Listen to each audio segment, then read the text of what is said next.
Quando eu estava fazendo os vídeos sobre os super times da década, uma equipe me veio à cabeça, o Los Angeles Clippers. O time composto por Chris Paul, Blake Griffin e DeAndre Jordan, que teve em vários momentos um time extremamente bom, composto por estrelas e jogadores de apoio, mas nunca entrou nas discussões dos super times, e só para não deixá-los passar em branco, afinal, eles foram uma equipe muito importante nessa década. Eu vou falar do ano que eles tiveram a melhor chance de conseguirem algo, mas falharam drasticamente, mantendo a sua maldição. O que eu vou dizer aqui provavelmente vai ofender os torcedores do Los Angeles Clippers. Quem que eu tô enganando? Ninguém torce para o Clippers. O time que divide o aluguel da casa com o Lakers também é considerado uma das piores franquias da NBA de todos os tempos, tanto em termos de conquistas como em estatísticas. Junto com o Timberwolves, os dois disputam para saber quem é o pior de todos os tempos, com seus recordes de vitórias, mas considerando que essa franquia é mais antiga, é possível afirmar que eles são os piores, porque além de presenciar muitas temporadas ruins, o time nunca sequer conseguiu chegar às finais de conferência, coisa que o Timberwolves já conseguiu. Se contarmos seus tempos de Buffalo Braves e San Diego Clippers, a equipe tem 14 aparições nos playoffs em quase 50 anos de história, sendo que seus melhores resultados foram conseguir chegar no segundo round, porém não podemos culpá-los muito considerando que o time tem uma história de péssimos donos que refletiram em seus GMs também. Mesmo assim, sua história recente é bem diferente e para quem acompanha a NBA há pouco tempo, provavelmente não tem essa visão do Clippers, afinal de contas, essa década pode ser considerada a melhor de toda a sua história, sendo que metade de suas aparições na pós-temporada vieram nela e seu sucesso vem principalmente dos dois jogadores, Blake Griffin e Chris Paul. Griffin foi a primeira escolha do draft de 2009, um jogador hiperatlético que provou tudo o que se era esperado dele, com algumas das enterradas mais violentas da história, e sua temporada de calouro é algo que impressiona hoje. Depois de ficar de fora de toda a temporada de 2019-2010 por causa de uma lesão, Griffin estreou na NBA com médias de 22 pontos e 12 rebotes, ao mesmo tempo que já se tornava uma estrela, principalmente por causa de seu atletismo e participações no campeonato de enterradas, principalmente depois que ele pulou por cima de um carro. Mesmo com um jogo menos técnico e algumas falhas evidentes, como a falta de um arremesso consistente mais longe da cesta ou seu péssimo aproveitamento da linha de lances livres, Blake conseguia compensar isso usando a pura força bruta para chegar à cesta. Logo ele tornou-se um dos melhores da NBA e quando saudável, ele era sem sombra de dúvidas um dos principais nomes da liga, o que impressiona considerando a sua idade no tempo. Chris Paul, por sua vez, entrou na NBA em 2005 e também foi um sucesso imediato, ganhando o prêmio de calouro do ano, e também não demorou para que ele se desenvolvesse em um dos melhores da liga. Em sua terceira temporada, o atleta já liderava a NBA em assistências e roubos de bola, e naquele ponto ele talvez já fosse considerado como o melhor armador da liga. Uma coisa que aconteceu ao longo dos anos foi que vários atletas disputaram tal título com Paul.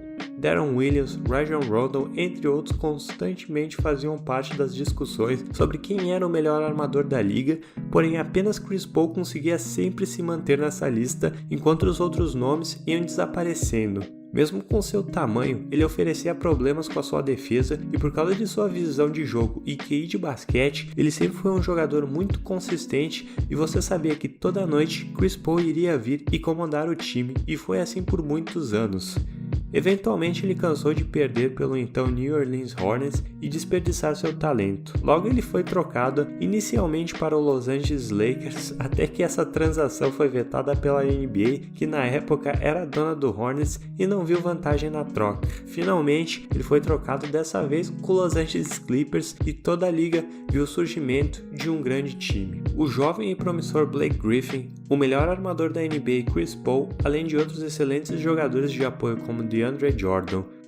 Tudo que Paul precisava fazer era uma jogada de pick and roll, jogar a bola para cima e encontrar ou Jordan ou Griffin para fechar o alley-oop, e assim nasceu uma das equipes mais icônicas da década, o Lob City Clippers.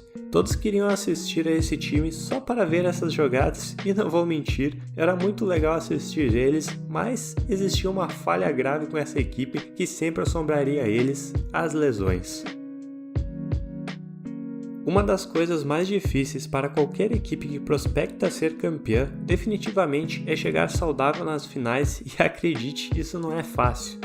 Imagine jogar 82 jogos na temporada regular em um calendário bem curto que resulta em jogos em noites seguidas, às vezes com o time viajando entre esses jogos seguidos só para chegar aos playoffs e ter que ganhar pelo menos 4 vezes de uma equipe para avançar.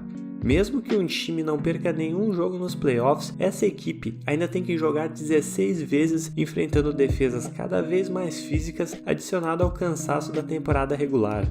Realmente ser um campeão na NBA não é fácil. Agora imagine jogar em uma das ligas mais desgastantes em termos físicos, ao mesmo tempo que seus 2 principais jogadores são extremamente propensos a lesões. Não é uma fórmula muito boa para um time. Todo ano parecia a mesma coisa. O Clippers jogava muito bem quando tinha todas as suas peças, chegava nos playoffs com grandes prospecções só para ver Chris Paul ou Blake Griffin se machucando e acabando com as chances da equipe, às vezes com os dois se machucando ao mesmo tempo, e assim acabava a temporada do time de Los Angeles sempre decepcionando. Agora, por que falar especificamente de 2015? Porque eu acredito que essa era a melhor oportunidade para o time ser campeão. Primeiro, sua equipe era composta por muitas peças boas de apoio, como J.J. Redick, Jamal Crawford e Matt Barnes. Veja só alguns números desse time. Chris Paul tinha sua média de 10 assistências por jogo, além de ser bastante eficiente nos arremessos com quase 2 roubos de bola. DeAndre Jordan era uma âncora defensiva com 15 rebotes de média, sendo que quase 5 deles eram ofensivos, além de 2 tocos por jogo. J.J. Redick tinha 16 pontos arremessando 43% nas bolas de 3 e Jamal Crawford vinha do banco de reservas para distribuir 15 pontos por noite, oferecendo um ataque instantâneo, e Griffin mantinha suas médias. Além disso, o desenvolver dos playoffs se mostraria perfeito. Primeiro no leste, o principal oponente, o Cleveland Cavaliers, perderia Kevin Love no primeiro round e Kyrie Irving mostrava sinais de preocupações com suas lesões conforme o tempo passava, algo que, como sabemos, se tornou realidade nas finais.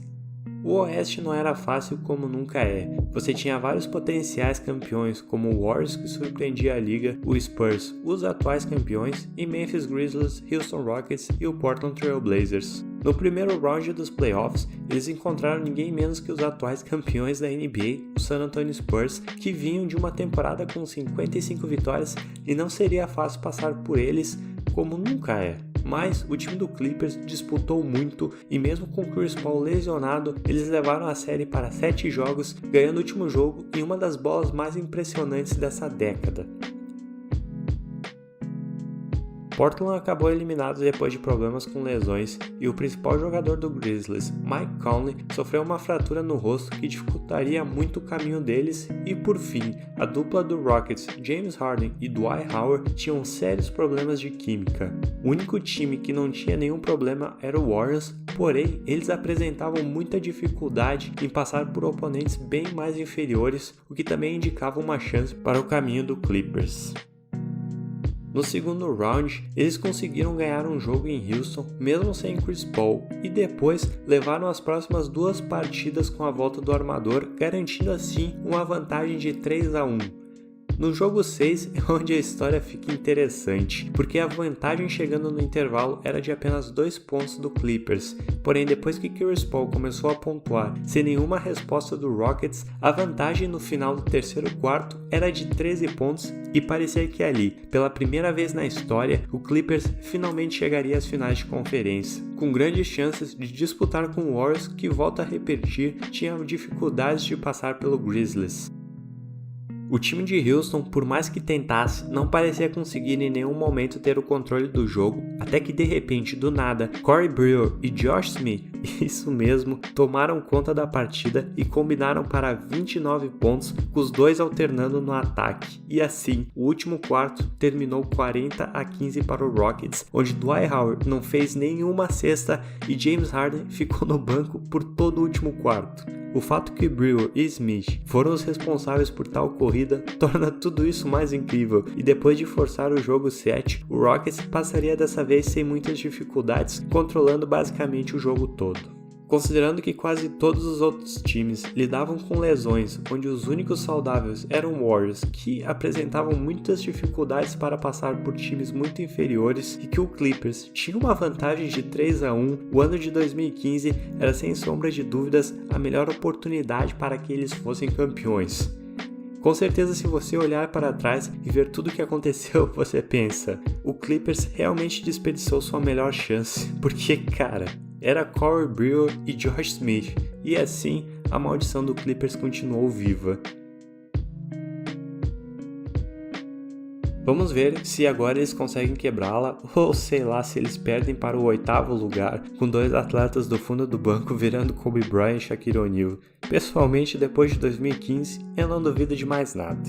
Obrigado e até a próxima.